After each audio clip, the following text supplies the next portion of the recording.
দিন হঠাৎ রাস্তা দিয়ে যাওয়ার সময় দুটো ভিক্ষুককে দেখলাম। শেষ করেন ভাই, ভিক্ষুক দুটোরে দেখি আমার চোখ দুটো উল্টে গেল। একজনের হাত নাই আর একজনের ঠ্যাং নাই। ভাই কিভাবে ওরা চলাফেরা করে কিছুই বুঝি না।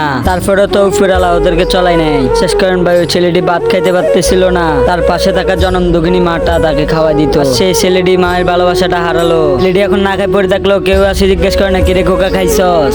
ভাই মায়ের মতো কে আর বলবে। ওই ছেলেটিকে জিজ্ঞেস করলাম, কিরে ভাই তুই কয়দিন খাস নাই? ছেলেটি বলে, ভাই আজকে 3 দিন ধরে আমি না খাওয়া। ওরে বললাম, কিরে ভাই তুই কেন খাস নাই? ছেলেটি বলে, আমার মা যদি আমার না খাওয়া দেয় আমি কোথা থেকে খাবো? ছেলেটি বলে, ভাই আমি কিভাবে খাবো? আমার তো 2টা হাত নাই, আমাকে কি মায়ের মতো কেউ খাওয়াই দিবে? কে যদি আমার মা থাকতো আমার মা আমারে খাওয়াই দিত। আজকে আমার মা বাবা না থাকার কারণে পাড়াপড়শি কেউ জিজ্ঞেস করে না, কিরে খোকা খাইছস?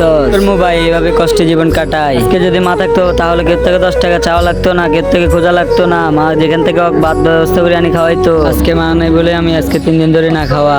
কারণ ওই যে মা যদি থাকতো তাহলে আজকে আমাকে চামিচ কাটি হইলো ভাত খাওয়াইতো। আমি ছেলেটিকে জিজ্ঞেস করি, কিরে ভাই তোরা ভাই কয়জন? ছেলেটি বলে, ভাই আমরা ভাই 2জন। আমি বলি, তোরা দোনো ভাই কি করো? ছেলেটি বলে, আমরা দোনো ভাই ভিক্ষা করি। এই জন্যই বলি রাস্তায় কেউ ভিক্ষুক দেখলে কেউ ইনসাল্ট করবেন না, ভালোবাসা দিয়ে বুকে টানি নিবেন। কারণ আপনি একজন যদি ভিক্ষুকটার পাশে দাঁড়ান তাহলে দেখবেন আপনি দেখা দেখে অনেকজনও দাঁড়াইতে পারে। আপনারা পাশে থাকলে তো ভাই ভিক্ষুকটা চলতে পারে।